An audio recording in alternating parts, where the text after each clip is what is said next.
Hello, you guys. Today it's the big game day because I'm talking about Alex Eala, who is in the final at Birmingham, and she's putting Philippines on the big tennis map.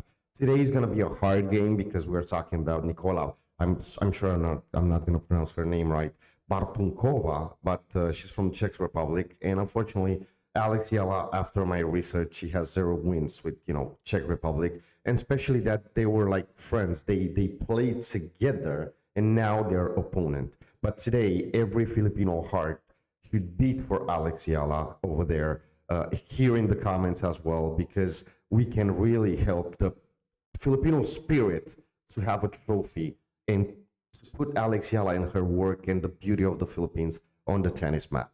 Let's go and watch this before the game. It's like in a couple of hours.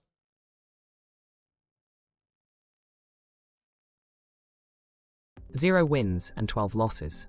That is the stark record Alexandra Eala carries whenever she has faced Czech opposition in her professional career, a pattern that has consistently ended with her on the wrong side of the scoreboard. Now, in Birmingham, that record is about to be tested in the most unusual way yet. Standing across the net in the final is not just another opponent, but the very same Czech player she shared a doubles partnership with only 5 days ago, turning familiarity into a tense and unexpected rivalry. The 2026 Lexus Birmingham Open Final is set for Sunday, June 7th, featuring Alex Eala against Nikola Bartunkova in a matchup that carries both sporting weight and personal intrigue. For fans who want to follow the action live, the match will be streamed free of charge through WDA Unlocked, the official streaming platform for WDA 25 events. No paid subscription is required. Viewers simply need to create a free account at tennis.com/unlocked to gain access to the live broadcast. The final is scheduled for Sunday afternoon local time in Birmingham, which corresponds to 8 p.m. in Philippine time. Coverage will be centered on the main court at Edgbaston Priory Club, and as the championship match of the tournament, it will receive full production treatment as the featured event of the day. Now that the logistics are handled, what gives this final its real weight goes far beyond the schedule or the stakes of a WTA 125 title. Just 5 days before this rematch was set in motion, Alexandra Eala and Nikola Bartonova stepped onto the Birmingham courts not as rivals, but as doubles partners. Together, they faced the British pair of Harriet Dart and Maya Lumsden in the opening round of the doubles draw, a match that went the full distance and was ultimately decided by a razor-thin super tiebreak. Eala and Bartonova fell 10-9 in that final breaker, a margin so small it barely separates relief from regret. They shook hands, gathered their gear, and walked back into the locker room knowing that, in a matter of days, the same tournament could force them onto opposite sides of the net. From there, both players carved their own paths through the singles draw, advancing from opposite halves with steady momentum, each quietly aware of what the other was building. What makes this meeting more than just a final is the familiarity stitched into it. This is not abstract rivalry, it is recent memory. They trained together, shared tactical conversations, stood side by side at the net, and read each other's signals in real time. Bartonova has seen exactly how Eala's forehand reacts under pressure because she was standing just a few feet away when it happened in match conditions. Eala, in turn, understands Bartonova's serving patterns not from scouting reports, but from return position during warm-ups and live play.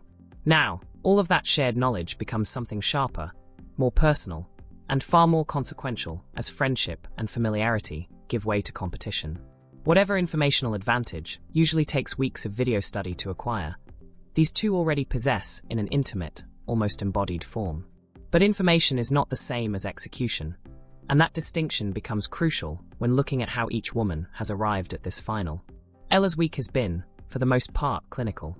She opened against Australia's Priscilla Hon and followed it with a dominant stretch of tennis, dropping just 2 games in a 6-0, 6-2 demolition of Alina Kuriva in the round of 16. In that match, she showed both control and volatility, taking the first set 6-2, then suddenly slipping behind 5-2 in the second before regrouping to close it out 7-5. That Kuriva match matters in context because it revealed something important about her current level on grass. Even when her intensity dips mid-match, she now has the instincts to correct course without panic. She carried that momentum into the quarterfinals, beating Mananka Saini 6-3, 6-2 in a performance defined by sharper movement and cleaner court coverage than anything seen during her clay court swing. But the real test came in the semi-final against Rebecca Mazarova, a Swiss qualifier ranked 132. For the first time all week, Ella was forced into 3 sets.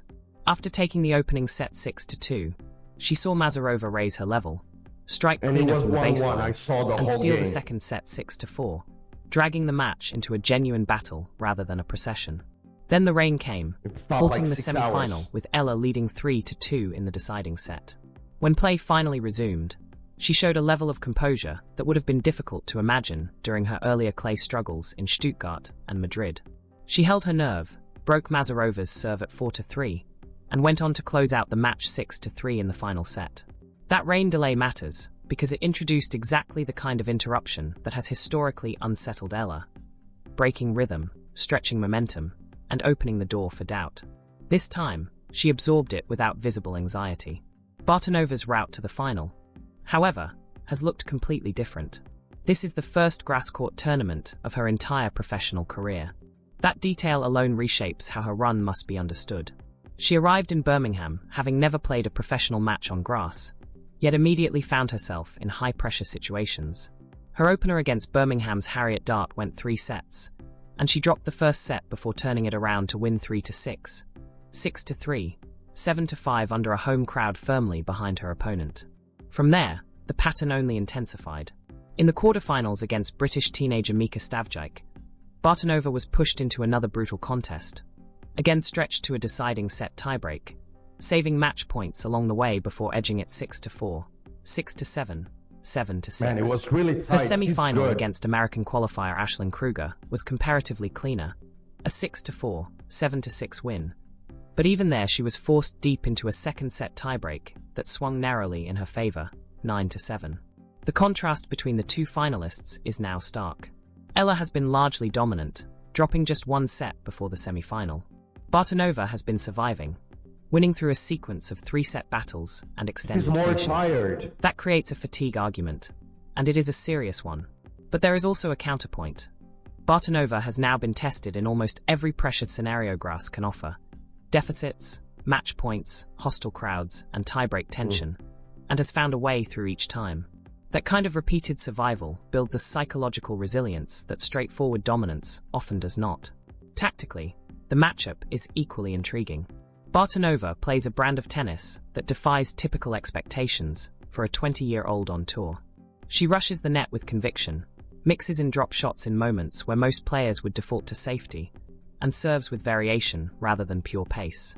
Her first serve percentage in the semi-final was just 55%, yet she won the overwhelming majority of those points when the serve landed in. She's Her dangerous. style has drawn comparisons to Karolina Machova, a link that is not accidental. They train at the same club in Prague, and Bartonova's creativity carries a similar DNA. It is not calculated flair, it is instinctive. As she put it in a recent interview in Rome, "That is my game." Bartonova has been clear about her identity as a player. "I like to volley, I go to the net, I do more drop shots. That is my game, and I will play it forever." It is not a temporary adjustment for her. It is a style she fully commits to, even when the margins are tight. Ella's game on grass, by contrast, is built on very different foundations. She thrives on pace, on taking the ball early, on using the low bounce to drive through her forehand and redirect with her backhand. Fundamentally, she is a baseliner who has learned how to let grass accelerate her timing rather than disrupt it. Throughout this week, her movement has looked exceptional, light, balanced, and increasingly confident, even sliding into wide balls instead of reaching or overextending.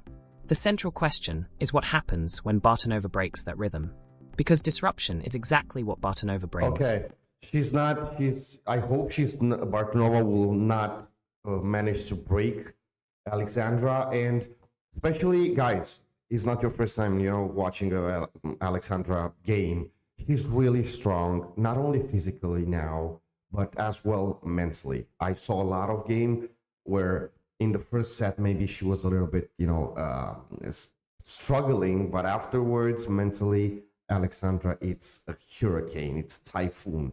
So today, more than ever, Alexandra, we need you because we need this win.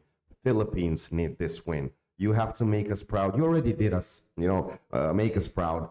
with everything that you accomplished. But today, it's your day. And every single Filipino that see this video or know about this game should watch it, should comment down below, be part of Alexandra army here today. I can't wait for the match. It's like gonna be in like 2 hours and a half, hoping no rain, hoping no interruption, and just to see an Alexandra full of confidence, full of power, and see that trophy belong to the Philippines. God bless the Philippines. God bless Alexandra Eala today. And let's go and take this trophy home, guys. Thank you for watching. Like I always say, stay safe.